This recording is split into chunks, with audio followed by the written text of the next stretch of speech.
At first glance, my guest today, Moon Duchin, looks like a fairly typical example of a successful professor of mathematics. She teaches at Cornell University, having built her academic reputation by working on incredibly abstract ideas in geometry. But Moon has done something way beyond the typical. She managed to find a very practical application for her abstract ideas in the area of political gerrymandering. And since then, she's worked on the ground with state commissions and courts to transform the way redistricting is done. We don't have a baseline. We don't know what normal districting looks like. And what the math folks have brought to the table is better and better methods for sampling from that huge, unthinkable wilderness of plans. Welcome to People I Mostly Admire with Steve Levitt. Moon Duchin first saw the unexpected connection between her geometric research and gerrymandering when she taught an undergraduate course on the mathematics of social choice in voting. This is a kind of class assignment every professor tries to avoid. It's so much work to prepare a new course in an area you aren't already an expert in. And professors tend to like to teach upper-level courses because there are fewer students and the material is more challenging. I started our conversation by asking her why she let herself be drafted to teach an entry-level course far from her area of expertise.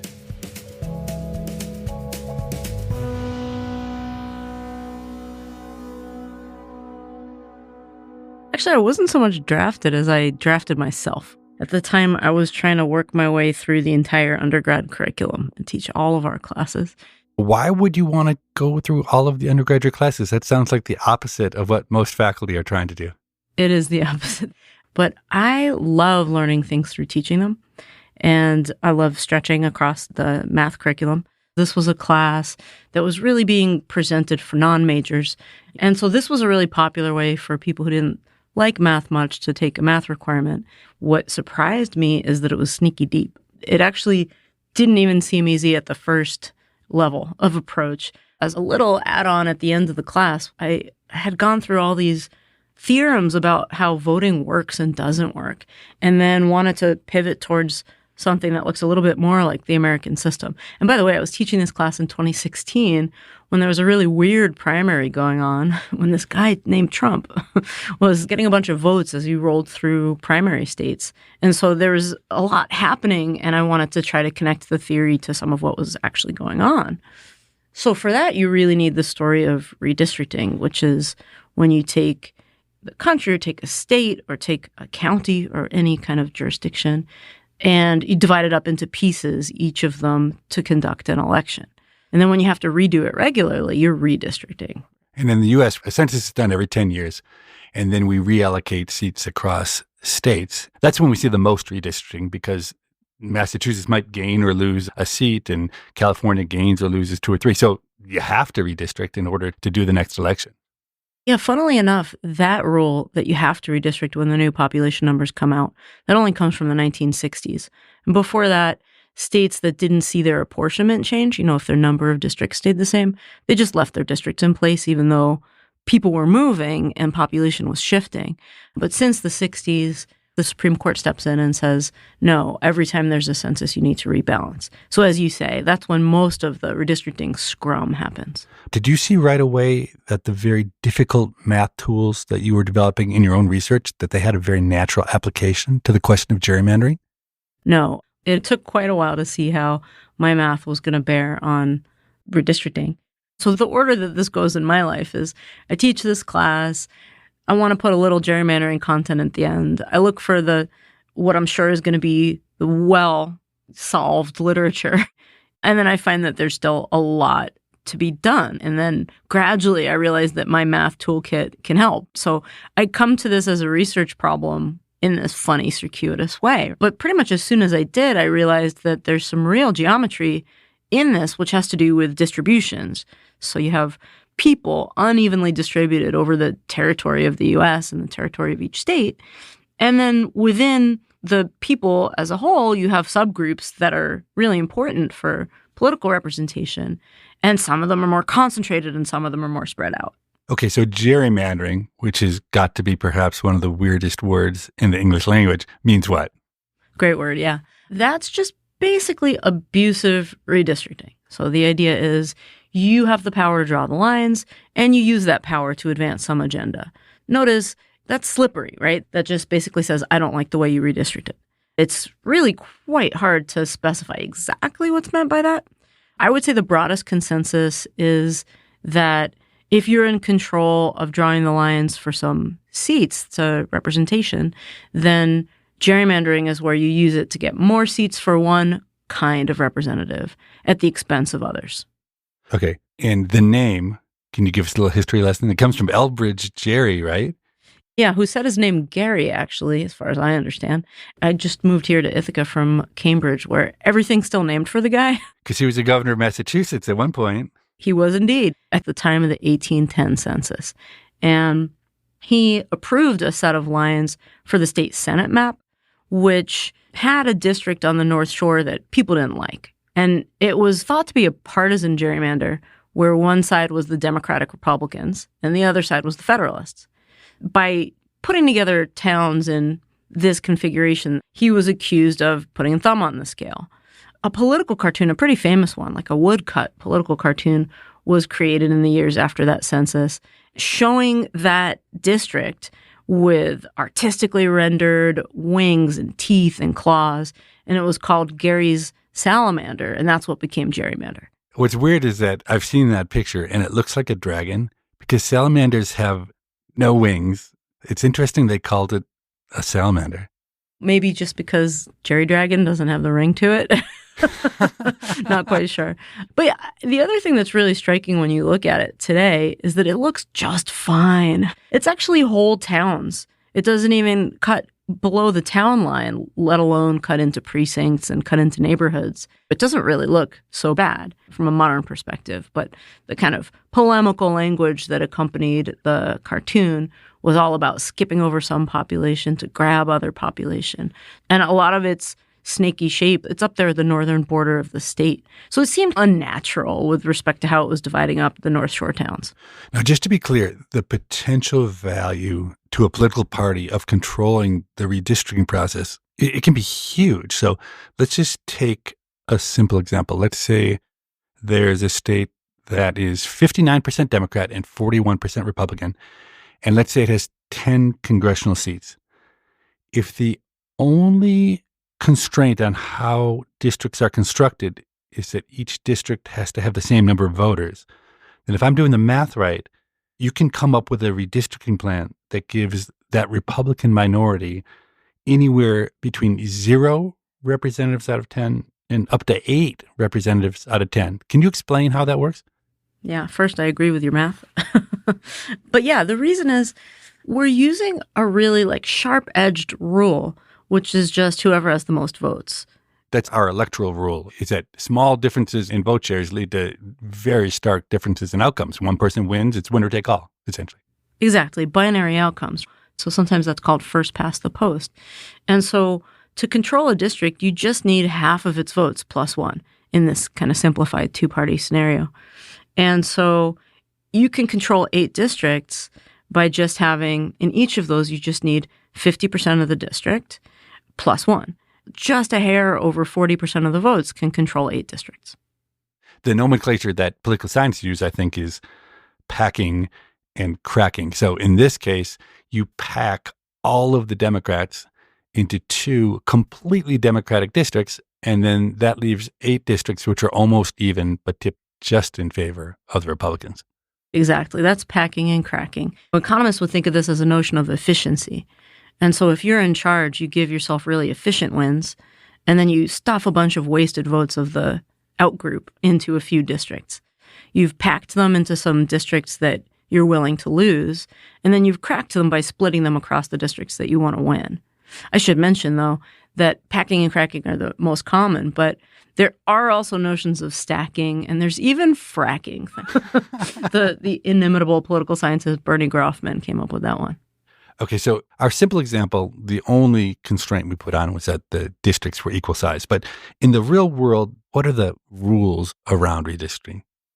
Oh, it's so complicated. One of the things you learn when you start doing the actual kind of consulting work is that the rules, they're not terribly clear, and certainly they don't come with a priority order in most cases. But I would say there's a big six of what the rules tend to be, because they vary state to state. The only two that are universal around the U.S. are population balance and some sort of web of rules around racial fairness.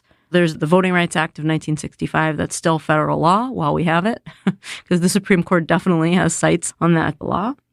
And there's also racial fairness jurisprudence that comes out of the 14th Amendment, which is equal protection. The idea that race shouldn't predominate when you draw districts.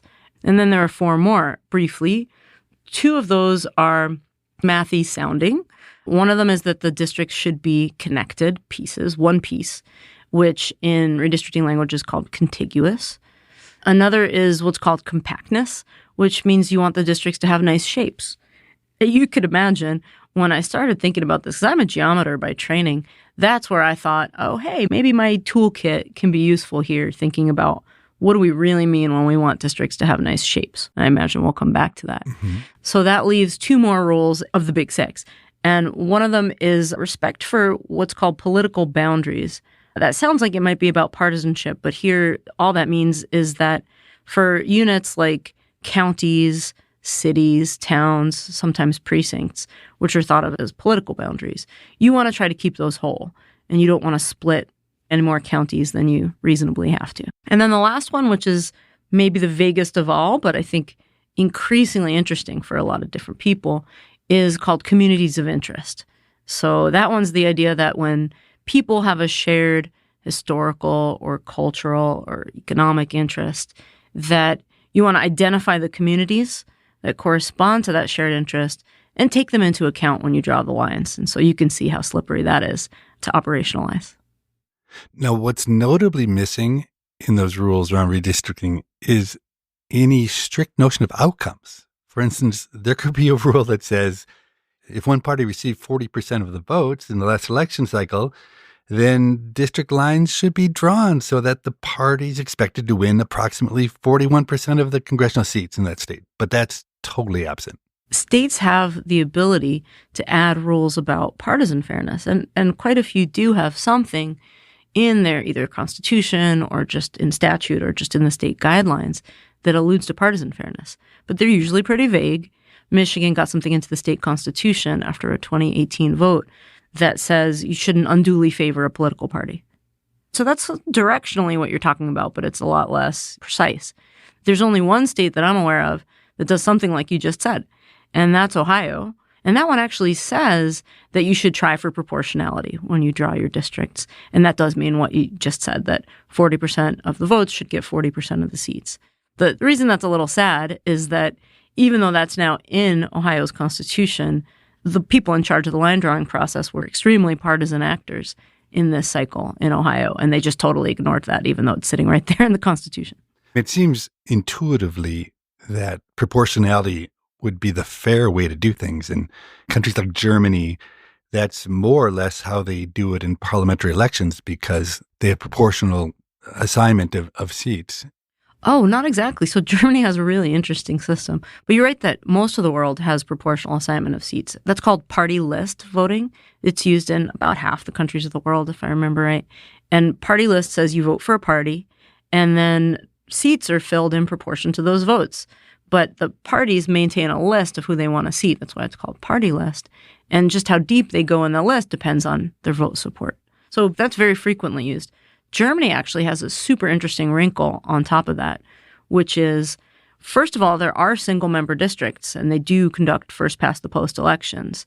But then there are additional seats that are used to bring those numbers into proportion with people's party preference. So this is sometimes called a mixed member system, where some of the members are elected out of districts and others come off a party list. And the attractiveness of what we do as opposed to a party list is that you have this real geographic component. And so you represent a particular set of people. Do you see that as a benefit of our system, or am I missing the boat? No, yeah, it's actually really interesting. So I would flip it around and say the downside of party list is parties in some sense, right? It gives a lot of control to the parties. And if you want to see for instance, diversity in your legislative body, then you have to trust the parties to put it on their list. So many countries around the world use party lists, but have a kind of so-called gentleman's agreement by which the parties agree to have some kind of diversity for like relevant minorities in that country. I think that really highlights a flaw of party list if you have to have handshake agreements to make your list diverse. The idea of voting directly for people is probably just generally more attractive in the American way of thinking about our political representation. But as you say, the case for it partly has to do with the salience of geography. Go back to the Federalist Papers and you'll see the argument that these constituencies around the country are going to have so-called competing local jealousies. And I take that to mean you have shrimpers in Louisiana, you have loggers in Oregon, you have various kinds of local interests, and those interests might be at the sub-state level, and you want some representation for geographically correlated local interests, neighborhoods, and types of people. That's going to be the argument. Yeah. So the first place where some really interesting math starts to creep in here is what one might call the segregation paradox. In general, we think of residential segregation of racial minorities as being bad, a sign of some kind of social problems like discrimination. But in the context of political representation, it's actually good in a sense. Could you explain that? First, let me just point out that there's some conventional wisdom here that's exactly the opposite of what you just said. But I'm going to come back to it and say you're actually more right than the conventional wisdom. What is said, the conventional wisdom, is that Democrats may be at a disadvantage in redistricting even before anyone starts gerrymandering. They may be at a natural geographical disadvantage because of where they live. And so the logic goes that Democrats pack themselves into cities where they sit really densely. And since they're packing themselves into cities, they end up packed into districts just naturally. Actually, there's a wonderful legal scholar named Pam Karlan who's done lots of work on redistricting, among many other things. And I once heard her at a conference say, it's because Democrats like to huddle for warmth in the cities that they end up packed into districts. And so what I would say to that, what I did say to her at the time, is, isn't this just confusing these two different meanings of the word pack? One has to do with density and the other has to do with inefficiency. And I don't see that they necessarily have to go together.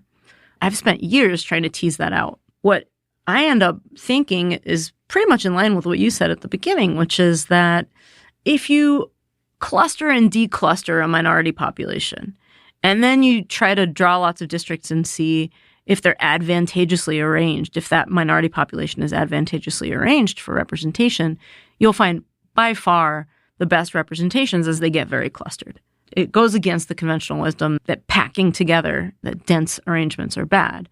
I think the intuition I have for it is, let's say you're a minority. Take the same silly number I've been using the whole time, 41%. Let's say you're a minority in a state and you're uniformly spread over the entire state. You're 41% of the electorate everywhere. Then it's really easy to just draw lines around every geography and you get exactly 41% of the vote in every district and you lose every single one. I think that's the intuition I have for why, if you're spread too uniformly and you're a minority, you're destined to do poorly. Yeah, that's dead on. So I have a paper where we look at this, and having looked at all 50 states, there's one state that stands out by far among all the 50 as having the most uniform political geography. And I think it's a surprise. Like, I wouldn't have guessed which state it is, but it's Massachusetts. You think of Massachusetts as such a blue state, but actually Republicans are always clearing 30% of the vote in statewide contests. And so what that means is, say, a third of the voters statewide prefer Republicans, but that's also true at every smaller level, right? So if that's true in the counties and the towns, maybe it's even true in the households, then what that actually means is that it doesn't matter how you draw the lines. You're always going to get an all-Democratic delegation. And sure enough, if you look, I think 1992 was the last time a Republican was elected to Congress out of Massachusetts. We love our Republican governors in Massachusetts. But for Congress, you're seeing a sweep. These days, it's 9-0 every 2 years.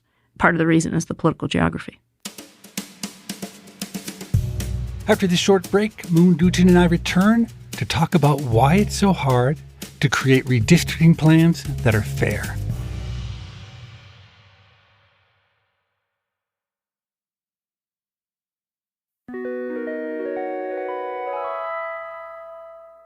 Okay, I could see a listener thinking at this point, I don't really get why we're going to need Moon's fancy math. Why is choosing fair districts such a hard problem? What is it about the problem that makes it a really hard one and one that requires the cutting edge math that you do? To answer that, partly I'd go back to this fantastic comment made by Justice Samuel Alito in one of the redistricting cases that faced the Supreme Court recently. I think this was in Rucho, the partisan case out of North Carolina. And what happened there was Alito was musing about how many possible districting plans there are to compare. And he said, I don't know, maybe you have 100, maybe you have 25. I guess there's probably thousands, he said. And all the math people like me fell out of our seats because, yeah, there are thousands. Actually, probably the right scale to think about is a Google, one with 100 zeros. That's probably how many districting plans there are to compare, Justice Alito. We laid out before the rules about what a plan had to have, and there were a handful of them, but states are big. There are a lot of people. There are a lot of cities and counties within them. And what you're saying is, as you start to think about the explosiveness of the number of possible combinations, it goes to infinity really, really fast. So in other words, the possibility space is just too big for humans to think about in any sensible way. That's definitely true. We're talking for sure more than the number of particles in the galaxy. But it's not just that it's big, because we can handle big spaces depending on how they're structured. It's that it's big and very hard to explore. Back in the 1960s, you start to see articles coming out both in law reviews and in technical journals that are like, hey, computers are pretty soon going to be able to just search all the districting plans. This just turns out not to be true. It's not only that there are so many, but there's no good recursive structure in there. So that's a mathematical term. But what I mean is, if you know something about districting a smaller state, that doesn't help you districting a bigger one. The big problem doesn't break down into easier ones in a nice way so that you can approach it systematically. So this is where people like me start to get involved, because the court's been saying, how are we supposed to know what extreme gerrymandering looks like if we don't know what redistricting looks like without gerrymandering? We don't have a baseline. And what the math folks have brought to the table is better and better methods for sampling from that huge, unthinkable wilderness of plans. And so now we have pretty good ways to get what you'd call a representative sample. Like with polling, once you have a representative sample of the electorate, you don't have to ask that many people in order to get a sense of what's going to happen. And this is the same thing. Once you can representatively sample from plans, then you can take a plan drawn by the legislature and see how it looks compared to those. And that gives you a sense of whether someone was trying to take undue advantage or whether it's just where people live that caused the chips to fall where they did. So what you're saying is that in this nearly infinite set of possible districting plans, there's no easy notion of being able to draw a sample and say that's representative, because we can't identify the set itself. And so we have no way to go back and say, how do I know it's representative when I don't see all the members of a set? Is that the gist of what you're talking about? Yep, that's the gist. So we needed some new ideas collectively as a research community for what it would mean to get a representative sample. Okay, so I know this is hard. It's hard math, but can you take a shot at explaining what it is you've been working on that helps us get to this representative set? Yeah. When I started working on this circa 2016, there were algorithms that would run and give you a districting plan, and those algorithms used randomness in their construction process. And so people would say, oh, here's a random sample, and then treat them as though they were independent. But the problem was, with the methods that were available at the time, you didn't really know why it was more likely to see certain kinds of plans than other kinds of plans. I like to lean on this analogy to polling an election, where you're like, okay, I got this number of men and this number of women who responded, but I'm probably going to try to correct those shares to look like the likely electorate. I'm trying to reweight them to understand how many men versus women do I expect to show up on election day. And so the same thing with plans. If I'm getting a lot of plans that have long, snaky districts, and I'm wondering, is that typical? You want to be able to understand why certain things are coming up more than others so that you know whether you've got something that looks like the full body of plausible plans that meet all the rules. So let me tell you just the littlest bit about the math that my research group developed to work on this. There's this concept in math of what's called a Markov chain.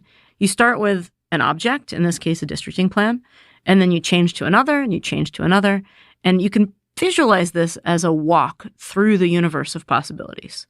So whatever you had last time, you make one change to it, essentially. You make one change. That's right. And then you change it the next time, and you keep on going, yeah. And that's a little step in this big universe, right? And so maybe in the case of, say, Massachusetts has 2,000 precincts. So a natural thing to do would be to start with a plan, grab one of those 2,000 precincts, and just move it from one district to a different one. That's a move. Okay. It's a simple move. And now what if I do that 1 billion times? Then I might end up with something that looks totally different than what I started with. And looking different is nice, but you want some mathematical control. So when we started getting involved, we realized, actually, there's another good analogy that I think will really help us think about this. Imagine you want to shuffle a deck of cards. You could certainly take a card off the top and put it somewhere random in the middle, and you get a new order. Do that a lot, eventually it's going to get shuffled. But that is pretty inefficient, just changing that little one thing at a time.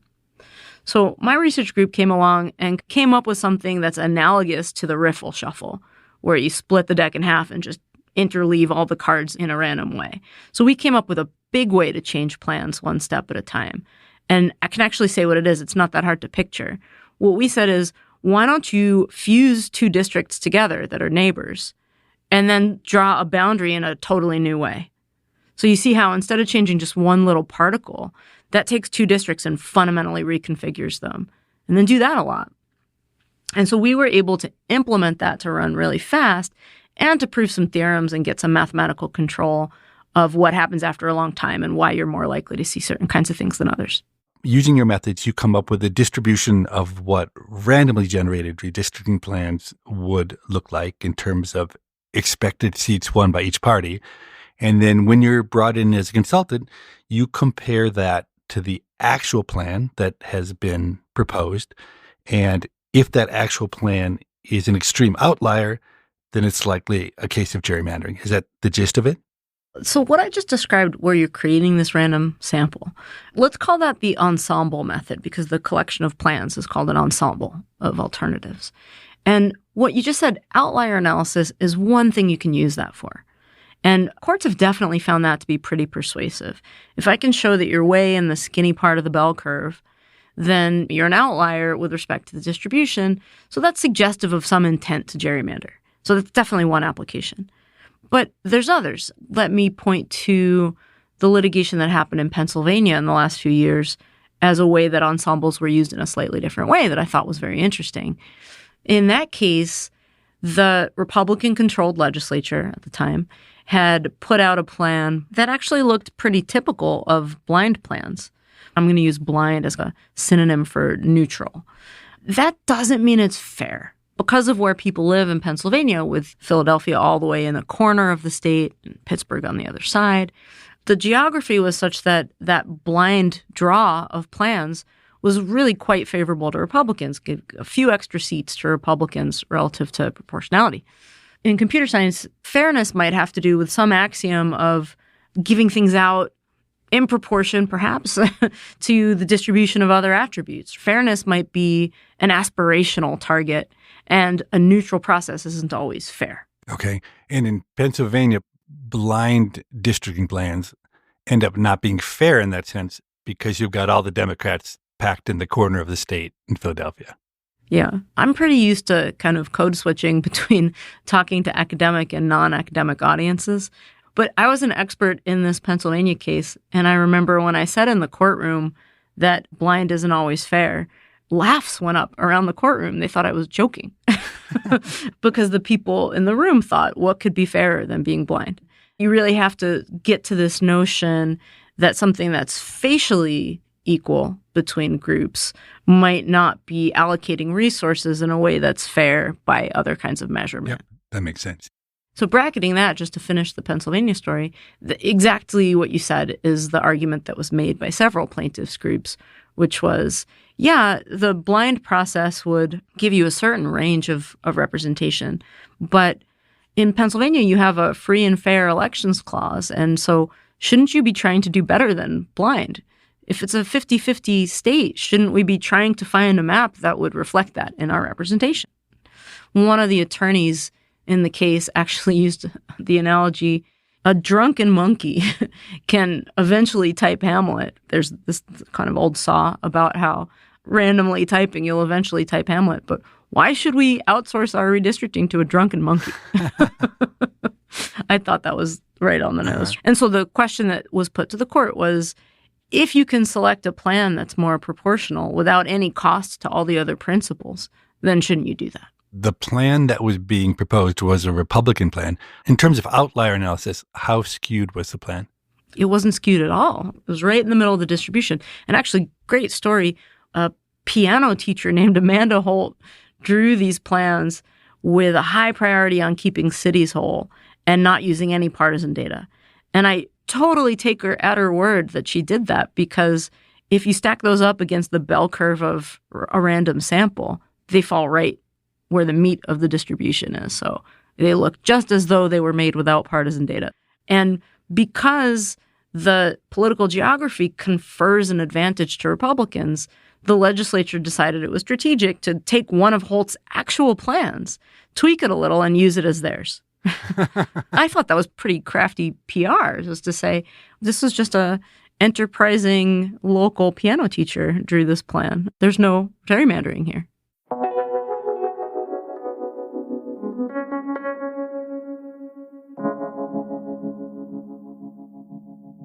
My sense is that before you brought your mathematical approach, a lot of the discussion around gerrymandering was based on visual appearance of the districts, crazy-looking districts like Goofy kicking Donald Duck, which I thought when I heard about it was just someone being pejorative. But then I actually looked it up on Google.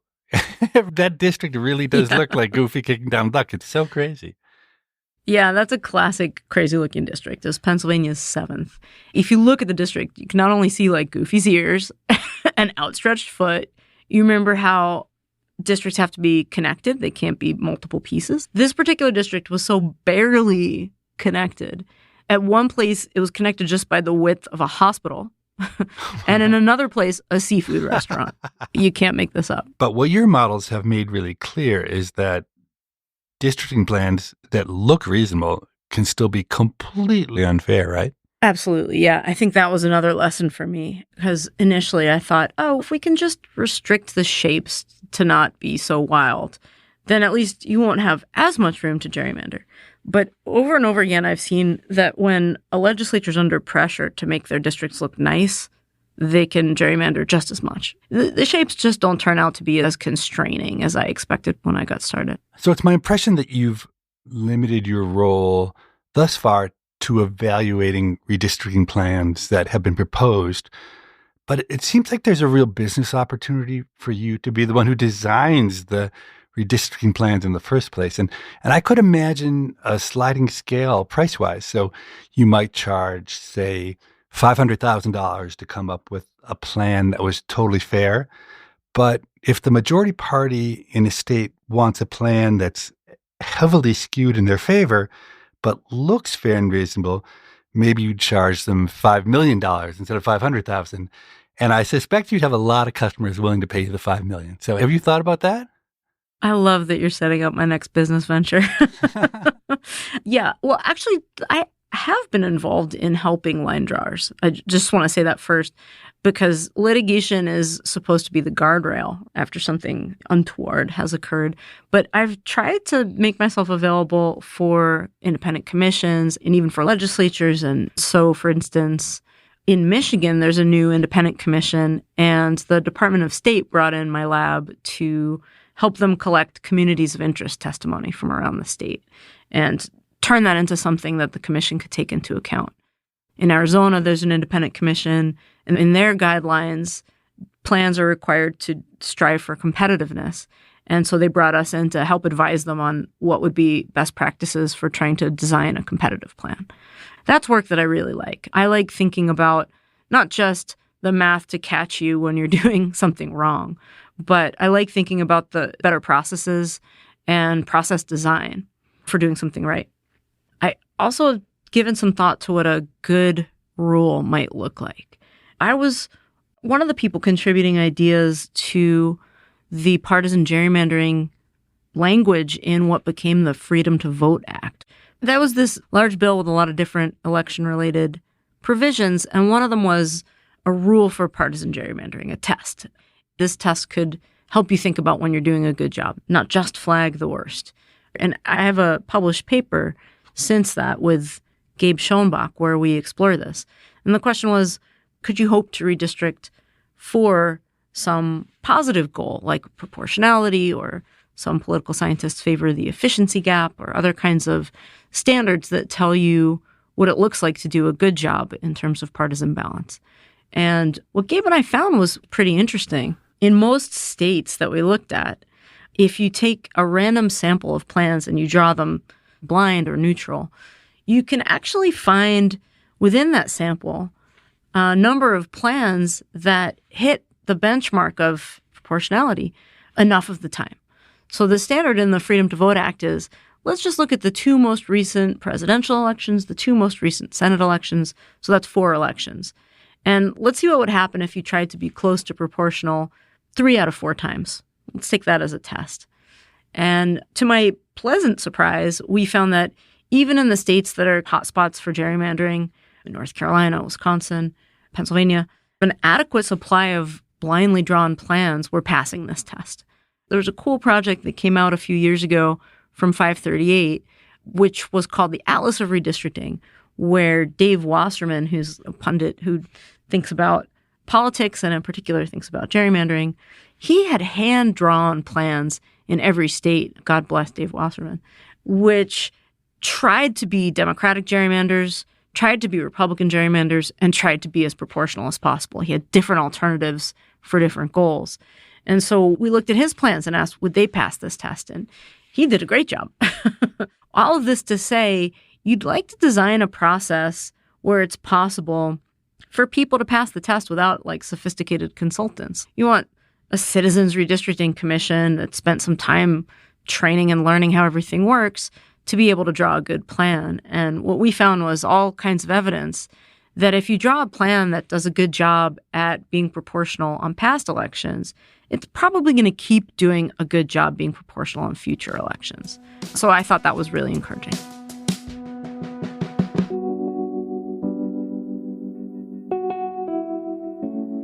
One change in process would be to move to a different voting system. Do you have views on what voting system makes the most sense these days? Do I have views? I always have views. There are all kinds of reasons to say, even amidst good news that it's possible to do a better job with our redistricting, we should also consider doing less redistricting. And one reason is that the direction that courts are going in is pretty clear, that the careful design of districts, especially if you're trying to design for sort of racial fairness goals, is more and more frowned on. You shouldn't be doing kind of race-conscious anything by the lights of this Supreme Court, even if it's to remediate past racial discrimination. And one thing that these methods of constructing all these districting plans that we've been talking about has made clear is that while blind redistricting may be bad for Democrats on average, just based on where people live, it's devastating for racial and language minorities around the country. The actual spatial distribution is such that you'd be shutting out a lot of groups of the opportunity to elect candidates of choice. And so when you see that, you start to think maybe this system, coupled with the preference for drawing blind, maybe the system is a problem. And I've spent a bunch of time in the last few years building up math modeling techniques to compare systems. So, for instance, to hold the preferences constant and change the voting rule. So maybe change from party list to first past the post to some kind of ranked choice and see how the outcomes would be different. For instance, I teamed up with an advocacy group called New America to do a study recently of the Massachusetts legislature because, as we heard, Massachusetts geography is just really bad for Republicans. And so would a different kind of system help? And what we find in that study is really clear. Obviously, if you move to party list, that would take you to proportionality right away because that's how it's constructed. But it also seems like a well-designed ranked choice system gets you there as well. Okay, so explain, what is a well-designed ranked choice system? Well, in the first place, ranked choice is just about the question you ask voters. You don't just ask voters to pick their favorite or to pick several, but you ask them to rank the choices. My intuition is that ranked choice only matters when there's a whole bunch of different options. But in a world when there's a Democratic candidate and a Republican candidate, does ranked choice matter? So usually it's coupled with something else that curates the choices. For instance, what Alaska does is a Final Four system where there's kind of first round of voting that's used to pick the 4 people who will be in contention when you rank. I alluded a minute ago to a well-designed ranked choice system. And here's part of what I mean by that. You have to design how to curate that final menu of options. And it can lead to wildness. For instance, there is a mayoral race in Minneapolis in 2013 that was done by ranked choice, where there were 35 named candidates on the ballot just for one office, which was mayor. And one of the candidates was Captain Jack Sparrow. And generally, it seems like a better design is to have some kind of preliminary round that gives you a more limited menu for people to rank in the final round. There's another thing that people don't often necessarily think about when they hear about ranked choice, and that is, are you going to use rankings to elect just one office? Or if you're trying to fill a body like a legislature, maybe you'll have multi-member districts or city council. Maybe you'll have districts that elect several. So a really interesting case is Portland, Oregon, where they just reformed the city council election system to create 4 districts electing 3 members each to make 12 on the city council. And my modeling says that that is an especially effective system. When you have the possibility of electing several out of the same district, then it's easier to get to proportionality within the district. And that makes great sense. When you're just electing one person, you can't get a fraction of the one. So that's interesting. So if you were dictator or God, you would move to these multi-member districts. Makes a lot of sense. It's just something that the founding fathers didn't think about, I think. Yeah, these multi-member systems, again, when you're trying to fill a representative body, they give you a big head start, a big leg up, getting towards proportional representation if that's your goal.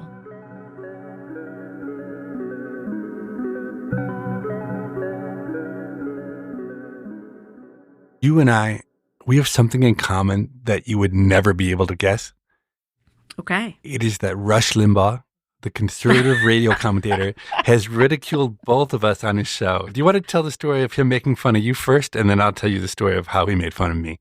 Oh, absolutely. So I was a grad student at U Chicago back in the day. I graduated in 2005, so this must have been about 2003, something like that. And some students on campus wanted gender-neutral bathrooms. And of course, we're probably all familiar with the bathroom wars that came around 10 years after that. Today, I hear there's a trans representative from Delaware, I think, yes, Sarah McBride, who just got elected to the House. And folks are trying to make it hard for her to use the bathroom. They succeeded.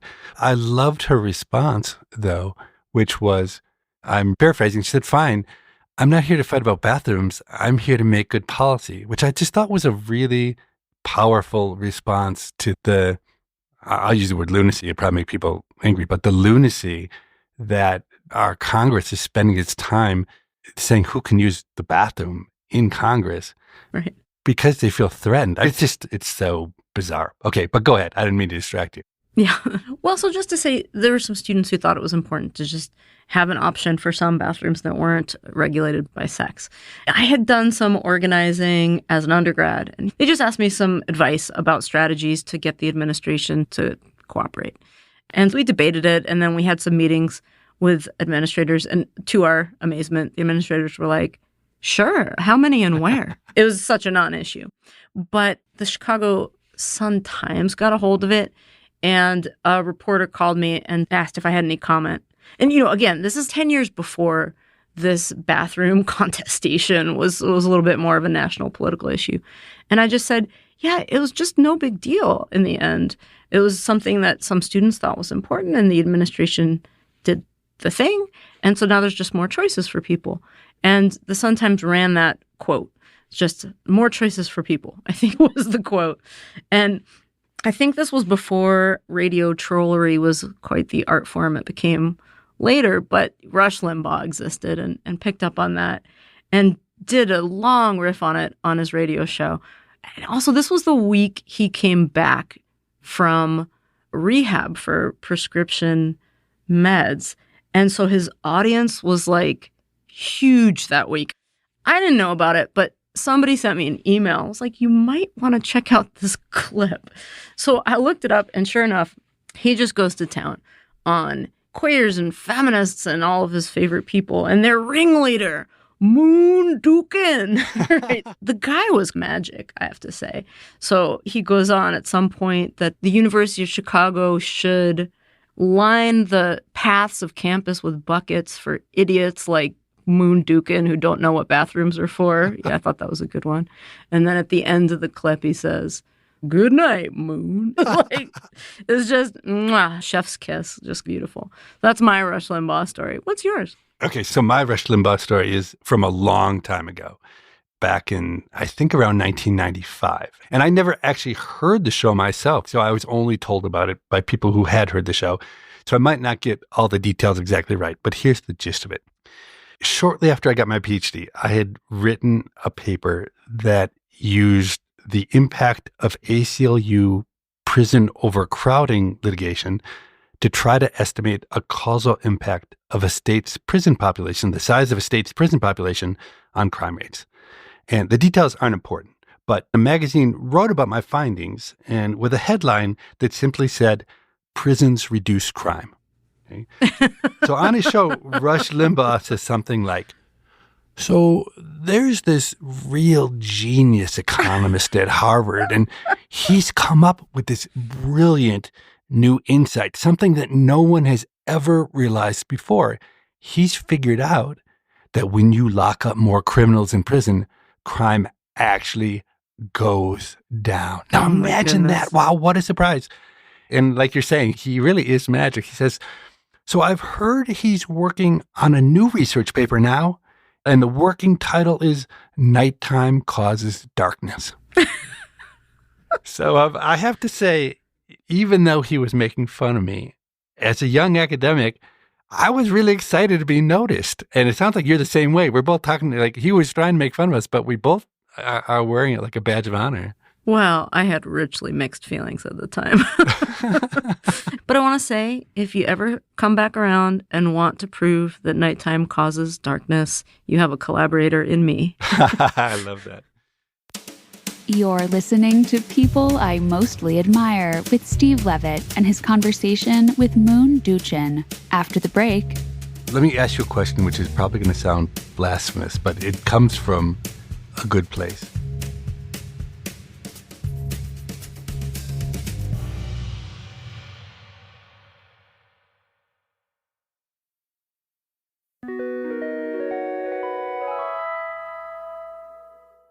Moon was a double major at Harvard in math and women's studies, and she taught women's studies courses while she was doing her math PhD at the University of Chicago.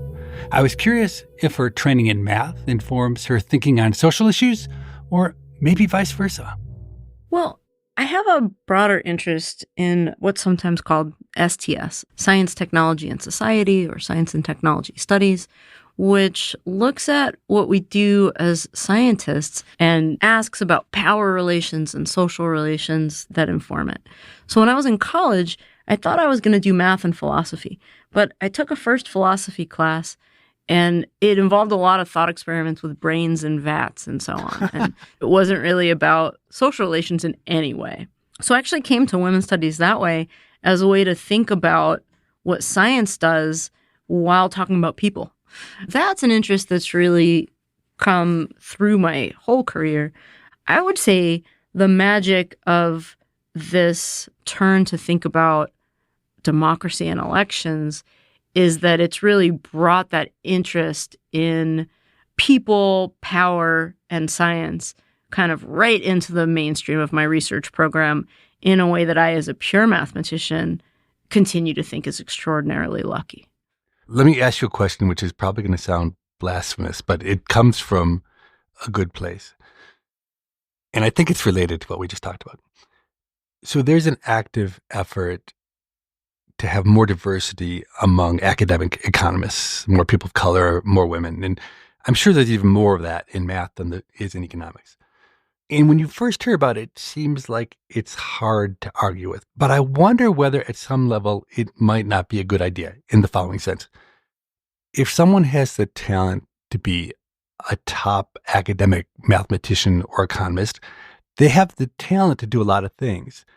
And young people are impressionable. So if I find a young person and I take them under my wing and I say, hey, you should really be an academic economist, they might do it just because they trust me.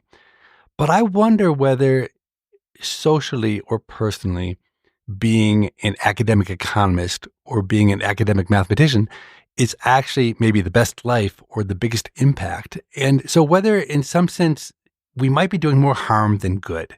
Do you have any thoughts on that? Okay, let's unpack that a little. One piece is just about the question, is it rational to go to graduate school in the first place? Mm-hmm.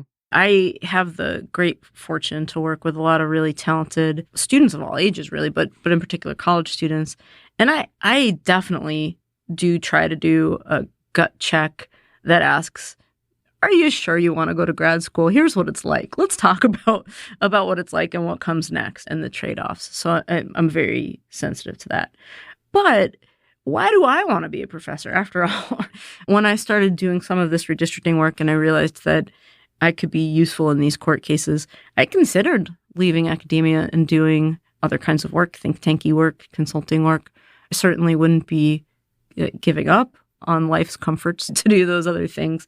But actually, I love this work as a professor. I love the gig. And it's partly because I really am an educator in addition to a researcher, and I love the opportunity to work with students. So ultimately, for talented, motivated students, I still think there's a lot to be said about the professor gig. So you're the winner, right? You succeeded. So many people with so much talent enter grad school and don't win the academic lottery. Well, there's other forces at work, though, that you have to really think about to take your initial question about should we push for diversity in academia seriously. I'll tell you one thing that I've noticed now. I do a fair amount of not only hiring and admissions, like we all do, but also I sit on prize committees and other kinds of things. And if you're sitting on some committee that's giving out some prestigious something or other, there are probably some people on the committee who are, you might say, diversity-minded and want to be sure that in contention for the thing you're giving out, the list includes names of women, people of color, people from whatever kind of marginalized identities. You want to be sure they're on the table. And then there's other folks on the committee who have a really pressing concern that, what about the white guys? And you get this really unhealthy dynamic around hiring. And so something I've thought a lot about, it sounds like you have too, is how to structure practices around admissions and hiring in ways that get past this kind of team play and get you back to something that gives folks an opportunity to get to the top of the list and not just be tokenized. I actually approach the problem somewhat differently, which is that socially there's obvious benefit in bringing diversity into academics. But there's also obvious benefit in bringing diversity into all sorts of other elite areas of society. And I wonder whether for the individuals involved who were trying to push and nudge in these different directions, whether we might actually be doing them a disservice when indeed the whole world is open to them. And because as academics, you and I get first pass at them, we have more sway over what they do than, say, someone in the U.S. Senate or in the cabinet. If they got a hold of this person and say, look, we need great people like you in politics, you should follow politics. But we co-opt them before they get a chance to do that. Well, maybe. I've really noticed in the last 5 years or so. So we had this COVID pandemic, obviously, also a big tech boom that happened before and has maybe tightened up a little bit afterwards. But I find it less and less true that undergrads want to be us in the first place. I think that's been a little bit of a change. But for another thing, wouldn't it be patronizing to say to people, yes, you think you want to be a professor, but I think you'd make a really great journalist. You'll have a better life, trust me. You're talking about trying to get the best people. And I think that we need to strive for processes that are fair and that evaluate people based on what they have to offer in the job. And since we're far from doing that, there's also room to work on our processes in addition to helping people become better informed about their options. Okay, I'm going to ask you last question. So you're a theoretical mathematician who, because of your applied work, has gotten to see the real world in action. And at least for me, when I wrote Freakonomics and I got a taste of the real world, I was really poisoned to academics after that because I found the real world to be much more fun. Has your exposure to the real world tainted you on academics like it did me? I don't think so, no. It's still the case that I step onto a college campus and I see the posters for the talks that are coming up and I get all excited. I really love the life of a campus and all of the different kinds of intellectual projects that people bring into collision with each other. I legitimately find it tremendously exciting, nerdy as that is. At a point in time when politics is so divisive, it's really heartening to me that someone as thoughtful and insightful as Moon Duchin has actually been welcomed into the redistricting process, which is about the most divisive issue there is. If you want to learn more about Moon Duchin's work on redistricting, check out the website for her center. The URL is mggg.org. That's mggg.org.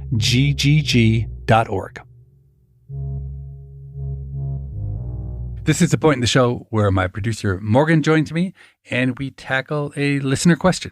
Hi, Steve. So a few weeks ago, we had Richard Reeves on the show. He runs the American Institute for Boys and Men. And you and he really dug into why the current education system isn't working so well for boys. And at the end of the show, you asked listeners to write in with new and radical ideas for overhauling the education system, which is not a new topic for the show, but one we like to revisit often. We got a lot of emails from listeners, didn't we? We sure did. And I have to say, this was the single most thoughtful set of responses we've ever gotten to a request for listener ideas. I found myself nodding in agreement with almost every suggestion. Did you have the same reaction? Yeah, we had a lot of great emails and people from a range of backgrounds, some former educators, some people involved in running schools, a lot of just parents who have witnessed things with their own kids. Do you have maybe your top 5 favorites? Yeah, I liked a lot of the ideas, from kids spending 1 school week per year in nature to banning homework to having older students spending a big chunk of their time teaching younger students. Many listeners would like to see higher salaries for teachers, which makes sense to me. Being a teacher is an important job, and it's a hard job, and it's a profession where there's a huge gap between the people who do it well and the people who don't. And in particular, I'd love to see really substantial merit pay for great teachers, although I'm realistic about the practical difficulties of doing that well, especially in a system where teachers are unionized. But my single favorite idea, mentioned by a long-term educator named David, is to get rid of grades and replace them with a mastery-based transcript. I obviously understand the logic of why we have grades, both to provide incentives to kids and to help college admissions decisions. But my own opinion is that grades have become toxic. When you give people strong incentives, like grades, they respond strongly. And I think grades have become such an obsession among students that they now interfere with real learning rather than encouraging it. So the mastery model is one we've talked about on the show before, particularly with Sal Khan, the founder of Khan Academy, who's been on the show a few different times. Can you just summarize the mastery model? Yeah, the idea is that students tackle a topic and they work on it as long as it takes them to actually understand it. So if they can do it in a day, no problem. If it takes them 2 months, that's fine too. It's not like you take a test, and if you fail the test, you're done. You take a test, and if you didn't get it, well, then you can keep on working at it until you get it. In some ways, it's more informative for a college because it actually tells you what the child has really learned. In other ways, it's less informative because in the end, most of the kids will end up mastering everything, which actually is the goal. It just makes it harder to say who's ahead or behind in the way we typically use grades. Another idea that listeners had that could happen with the adoption of a mastery model is grade levels aren't associated with age. Would that play a factor where students of all different ages might be taking classes together based on how long it's taking them to grasp a particular concept? Yeah, absolutely. And there's a great example from a gentleman named Terry, who's from Canada, and he's a principal. He's got kids who play hockey.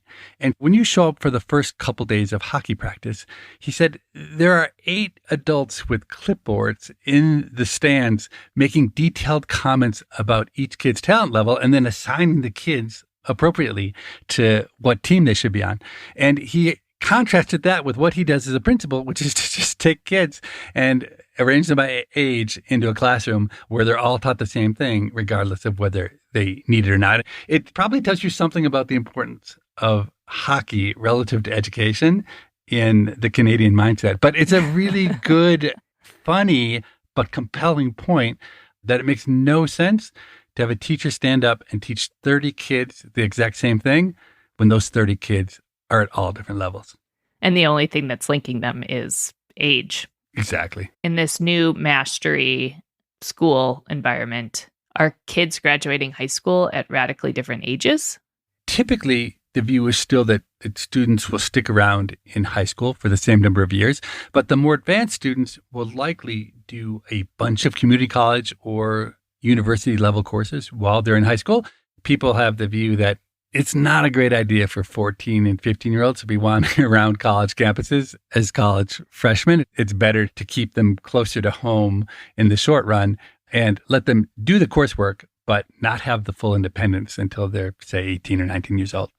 So you really like this idea of getting rid of grades. Doesn't that present a pretty big issue for colleges who are evaluating students for admittance? So it's not like the college will have nothing. They'll have a list of all the topics you've mastered, so they'll know a lot about you. But my hope is that colleges will actually be forced to look for more important traits that students have, like curiosity or true enthusiasm for learning. And if I had my dream, what students would leave high school with wouldn't be a transcript. It would be more like a portfolio where the student could show, hey, here's all the things that I learned, all the topics I went out on my own and I delved into. Here's the business I started. Here's the volunteer work that I didn't just pretend to do because it would get me into college, but here's what I actually did. If grades disappeared and colleges were forced to evaluate students on real traits, I think we'd have students who are incentivized to do things that matter instead of just grinding for grades. Okay, but isn't it going to take colleges and universities now 20 times longer to evaluate an individual student? If it did, I wouldn't exactly cry for the colleges. If they're not concerned about getting the best students, they can just draw names out of a hat. It seems like they should be willing to put in effort to try to find the best students. Thank you to everyone who wrote in. If you have a question for us, our email is pima@freakonomics.com. It's PIMA@freakonomics.com. If you have a question for Moon Duchin, we can try to bring her that question and get it answered in a future listener question segment. We read every email that's sent, and we look forward to reading yours. Next week, we're back with an encore presentation with Harvard psychologist Dan Gilbert. This turned out to be one of the most popular episodes we've ever done. And in 2 weeks, we have a brand new episode with historian Elsa Richardson, whose recent work is all about the history of the human gut. Don't want to miss that. As always, thanks for listening, and we'll see you back soon. People I Mostly Admire is part of the Freakonomics Radio Network, which also includes Freakonomics Radio, No Stupid Questions, and The Economics of Everyday Things. All our shows are produced by Stitcher and Renbud Radio. This episode was produced by Morgan Levy, with help from Lyric Bowditch and mixed by Jason Gambrell. We had research assistance from Daniel Moritz Rabson. Our theme music was composed by Luis Guerra. We can be reached at pima@freakonomics.com. That's PIMA at freakonomics.com. Thanks for listening.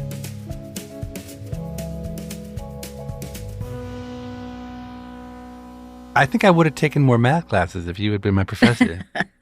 Life is long. We have time.